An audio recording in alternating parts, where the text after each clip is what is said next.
Morning. Good morning. How many of you have ever confronted a major crisis or a major traumatic event in your life? Okay. If you didn't raise your hand, stick around. Because this is part of what life is. And what I would suggest to you, sometimes when these events happen to us, sometimes we handle them well, and sometimes we wish we'd handled them better. What I'd like to talk with you about this morning is reaching a place of acceptance of the things that happen in our lives. And I'm not talking to you about changing the outcome. I'm talking to you about how you show up, helping you to show up better, and bring your best self to whatever the situation is that you're confronting. The format's going to be a little bit different this morning. I'm going to tell you a story. And it's not just my story, it's our story. Because as our population gets older and older, some of the events that I confronted, more and more of us will be confronting. The title of the talk is The Dhance, which is the title of a book I wrote about being a caregiver for my wife as she was dealing with ovarian cancer. But what I really want to talk to you about is the gifts that come with acceptance. What comes to mind when I say acceptance? A lot of times what people get in mind is, oh, this is laying down on your back and putting your hands in the air and giving up, I'm helpless. This is not what I'm talking about at all. I'm talking about more, the image that always comes to mind to me, for me is St. George and the dragon. St. George accepted the fact that out there is a dragon. But St. George didn't lay down on his back and give up. St. George put on the armor, strapped on the sword, and went out and confronted the dragon. I don't know what your dragons are. They might be illness for yourself or someone that you love, or they might be losing your job, or it might be a death of someone close to you, or it might be breaking up of a marriage. But whatever the dragons are, what I would suggest to you, if you accept, okay, this is what I have to deal with. Wrapped up in that will be some gifts that you can get no other way. I can assure you some of the most precious gifts that I've ever received in my life came from some of the most difficult situations I've ever confronted.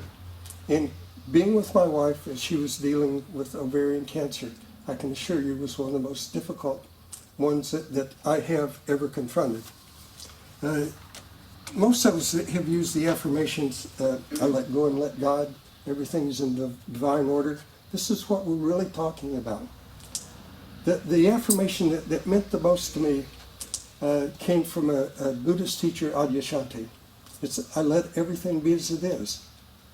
I accept the fact.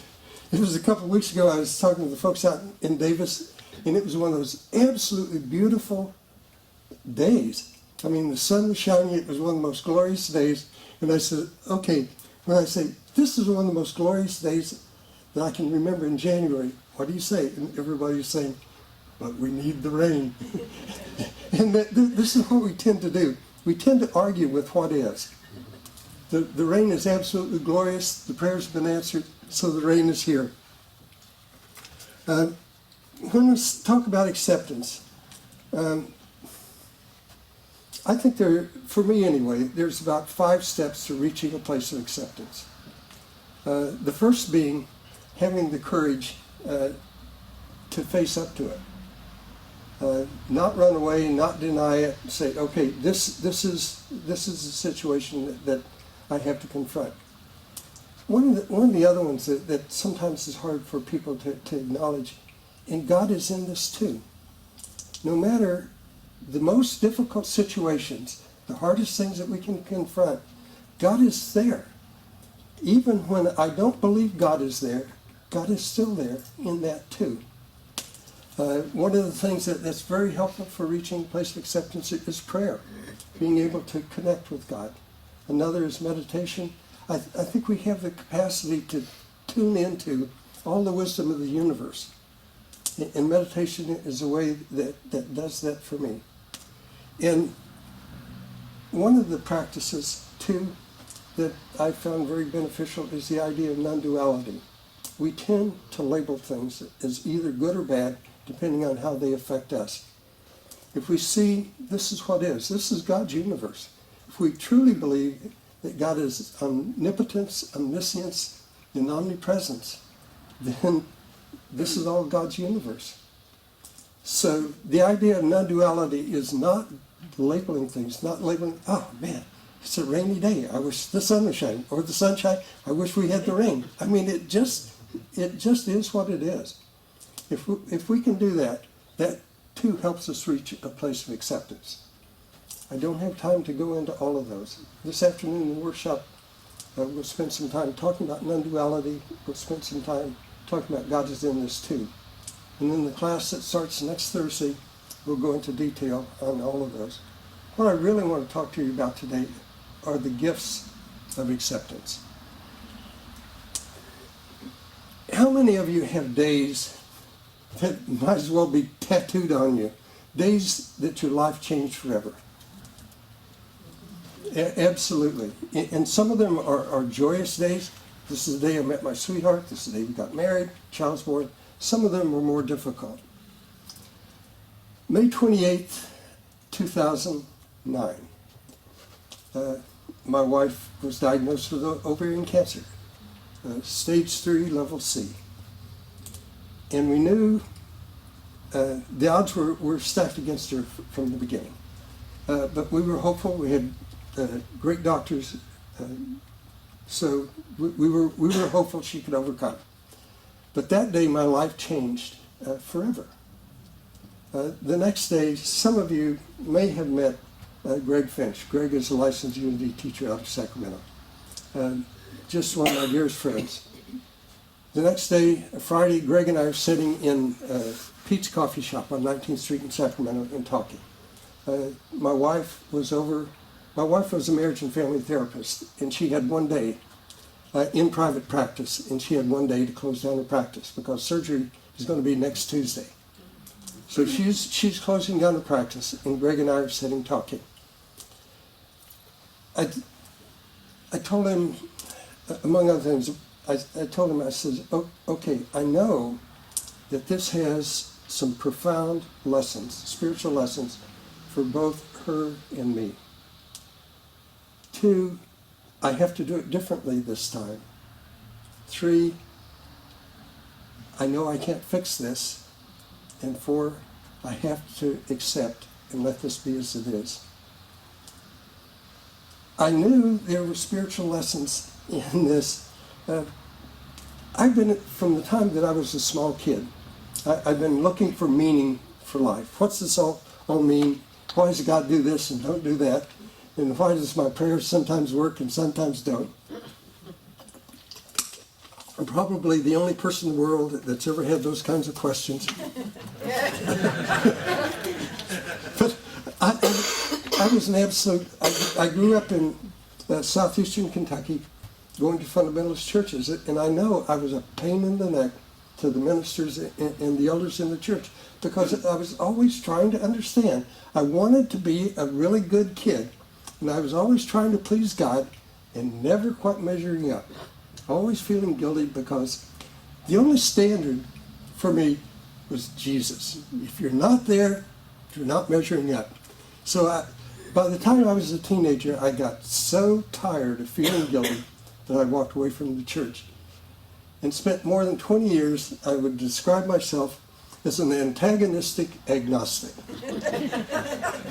I can have a really sharp tongue, and if you came up and tried to talk to me about God or religion, I would give you a zinger that would make you back off and leave me alone. And by the time I reached about 40, there was something missing in my life. Everything was going along really fine, but there was an emptiness. And so I started looking again. And after a couple of years, a friend suggested Unity. Never heard of it. So I started going to this little Unity church in Modesto, in the converted house in Modesto, on Coffee Road in Modesto. And I'd been going there for a couple of years, and one Sunday there was a guest speaker. The Reverend Carol Ruth Knox from Walnut Creek came over to speak. For the first time in my life, I heard a message that resonated right down to the core of my being. This was truth, capitalized, underlined, italicized, emboldened. This was it. And have you ever been in a crowded room and suddenly you make eye contact with somebody and you go, there's this instant recognition. There was maybe 125 people in the room, and when Carol Ruth and I made eye contact, it was like, there you are. I've been looking all over for you. And we talked for a little bit after the service, and I knew this was a woman with a very special message. Coincidentally, and when I say coincidentally, I don't mean coincidentally because I don't believe in coincidences. I've come to see my life. You remember when you were a kid and you had these connect-the-dot puzzles? That's what my life has been like. You look at those initially and you don't see any pattern, but you start connecting the numbers, and the numbers for me have been the so-called coincidences. And after a while you can kind of look back and you can see the pattern, you can see where this has led to this, to this, to this, and so on. So coincidentally, about 5 or 6 months after I met Carol Ruth, I bought a small business and moved to Walnut Creek, just down the street from her church. Ended up as a member of her church board, taking classes from her, and she and I became really dear friends. And her message, her lessons on non-duality, on dark night of the soul, she had a model that she used of spiritual progression from victim to victor to vehicle. And her lessons absolutely changed my life. They changed the way I saw myself, the way I saw God, the way I saw my role in the universe. So when I was talking to Greg and saying, I know there's spiritual lessons in this, much of this came from the teachings of Carol Ruth Knox. In the book, The Dhance, another book that I have called The Path of God, the Dhance was applying Carol Ruth's lessons to being with my wife. The other, the Path of God, is based on, I edited 11 of her Sunday messages from 1986, starting in January, ending in Easter. So her lessons, her teachings, have really inundated my life. In talking with Greg, when I told him, this time I have to do it differently. While I was going to Carol Ruth's church, I was newly married. I'd been married for a year, and my wife had a serious auto accident with some substantial brain damage. I applied the lessons as best I knew them, mixed in with all the other stuff. One, I decided that I can do this. I had a small business with about a dozen employees. She and I had been running it together. I can do both jobs. I had 4 school-age kids in the house. And I was taking care of her full time. And I can do this myself. I have a surprise for you. Within a year, I was absolutely spent. I was exhausted. Emotionally, physically, spiritually, I was empty. And I left. And so I knew this time with my wife Carol, one, I had to do this differently. And one of the parts of doing it differently was, one, recognize I couldn't fix this. I thought before that if I applied the unity principles that I knew and did this right, I could fix this and make things better. I realized this time I need to reach a place of acceptance. This may not turn out the way that I want it to turn out. And one of the other big realizations, I have no idea how long this will go on. It may stretch on for a long time, And if I am going to be able to be here for her, I have to take care of myself. And as a man, as a caregiver, I won't go into men and women are very different as caregivers. And as men, we normally approach it as Mr. Fix-It. We can fix this, and we can do it by ourselves. But this time, I knew I couldn't do that. I had to do it differently. And the biggest thing that came out of this really was knowing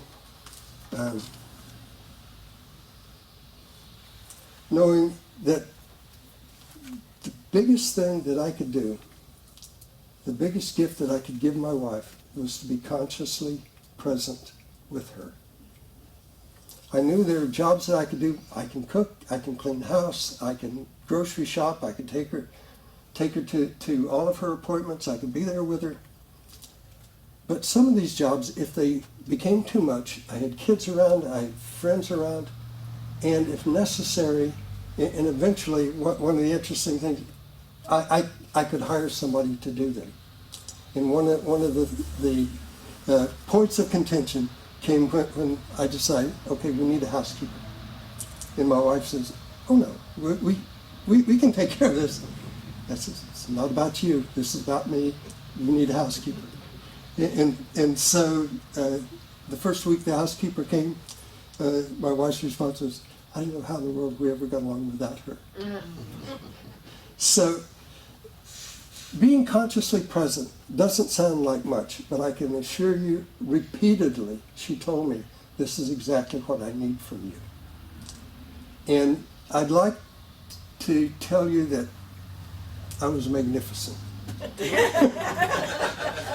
Well, to tell you the truth, I did a really good job, but the truth of the matter was there were times I really had my doubts, and this feels too much, this feels overwhelming.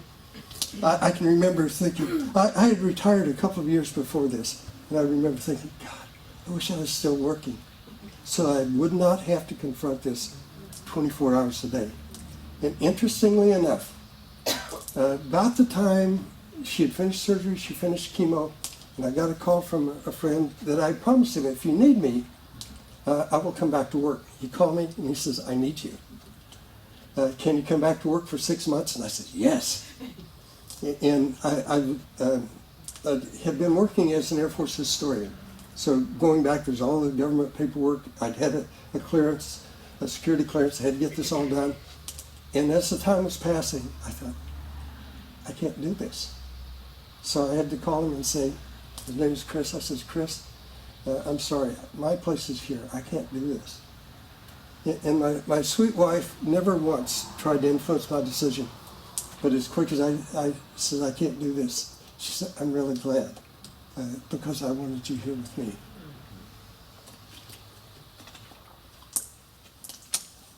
Part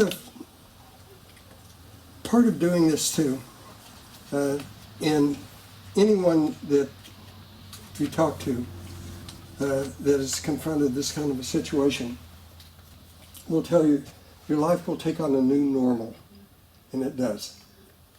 And so part of the new normal was listening. If I'm going to be consciously present with her, I have to listen much closer than I ever have before. I listen to what she says, to the words behind them, and listen for what she's not saying. And my promise to her, well, it was a promise to her, and came out of a conversation I had with God. Do you ever have... See, okay, here's a secret. As I've gotten older, I tend more and more to talk to myself. Okay? Here's the secret. I also have conversations with God aloud. So all I have to do is say, I'm just having a conversation with God. Leave me alone. But one of the conversations that I had, and it was really a very deep and hearted conversation with God. Okay, my agreement is I will be totally present to feel and experience all of this. One of the ways that I dealt before when my wife had been in the accident was stuff my feelings and numb out with alcohol. I said, okay, this time I'm going to be here. I'm going to feel all of it. I want to get this lesson. I do not want to do this again. And so part of that was being fully present with my wife, and my promise to her was, I am going to be here totally authentic with you. I will feel all of this. And so that's not easy. It's much easier said than done. So we had really sweet, deep conversations. We'd already had, I think, an extraordinary relationship, and this helped deepen it. And sometimes she would be sad and she would cry, and sometimes I would be sad and I'd cry with her and hold her. And one of the things that she'd used in her practice that we used, what do you know right now for sure? Okay, okay, you've been through the surgery, you've been through the chemo, the numbers look good. I know you don't feel well, you hurt, but if you think about this week, or last week you could only walk this far, this week you can walk this far. So we really became much and much closer. She went through that and went into remission, and her numbers almost immediately came down, went into remission, and really started working hard to get herself as strong as possible, and to the place where she's much stronger, probably stronger than she'd been in maybe 10 years or so. Talking about going back into practice, talking about trips we wanted to make and places we wanted to go. If you really want to see if your practices work, try them the second time around. Routine GYN appointment, preliminary labs, sitting in the waiting room. I'd take them to the appointment, sitting in the waiting room. The nurse came out and called me back, and the lab results showed that the cancer was back. This time, we knew, unless there was some absolute miracle, our time together is going to be short. And it allowed us, again, for a relationship to get even deeper than it had been before.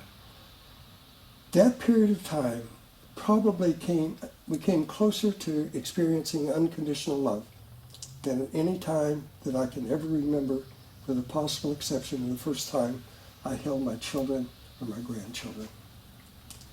And we were able to talk about, okay, what do you want? How do you want to be treated? She didn't fear dying. What she feared was hurting. And so St. George comes out again. And I tell her, I said, I don't care who I have to fight, whether it's hospital administration, whether it's doctors, nurses, family, children. I will fight to get you what you want. I'll fight to make sure you don't hurt. And the other thing she was very adamant about, she did not want to be kept alive artificially. So we, again, our new normal, we spent time, we played, I don't know, how many of you played cribbage? Cribbage is a great two-person game. We played a game of cribbage every night. At the end of the year, we'd add up to see who was the cribbage champion of the whole world. Every night we would sit and read a chapter out of whatever book that we were reading. Went through The Hobbit, the Lord of the Rings trilogy. I don't know how many volumes there are to the Dune series. There's a lot. But, and so every night, and usually she would read and just keep her mind and her voice active. And then the evening would end with my massaging her feet, because chemotherapy causes neuropathy or pain in the feet. So this became our new normal. And just being together, and especially when the cancer came back, we knew how precious the time was. So again, our relationship deepened to an even deeper level. When she collapsed at home, paramedics came, took her to the hospital, and we knew within a couple of days that she was not going to be coming home. And so we were there for probably 3 or 4 days, and she says they put a breathing assist mask on, a BiPAP, and I don't know what the acronym stands for, but it's really noisy, and it assists the breathing, but you can't really hold a conversation around it. So she indicated she wanted this taken off, and so we took it off, and she says, take the mask off. And I said, you know what that means? And she says, yeah, take it off. So called in the nurse, we turned it all off. And within probably 10 or 12 hours, she lapsed into a coma, but passed very gently, surrounded by, not only by her family that loved her, but by a hospital staff that just exuded so much love and compassion for her. So this is how, surrounded by love, is how she made her transition. And this is exactly what she wanted. And this, throughout this, my being able to reach a place of acceptance helped her be able to reach a place of acceptance. Her being able to reach a place of acceptance reinforced mine. So some of the greatest gifts, some of the greatest spiritual experiences that I've ever had in my life centered right around one of the most difficult periods in my life. So the workshop this afternoon, we'll talk more about this, talk about God is in this too, talk about non-duality, and then in the class go into more detail on some of the other things. So I invite you to come and join us. Thank you.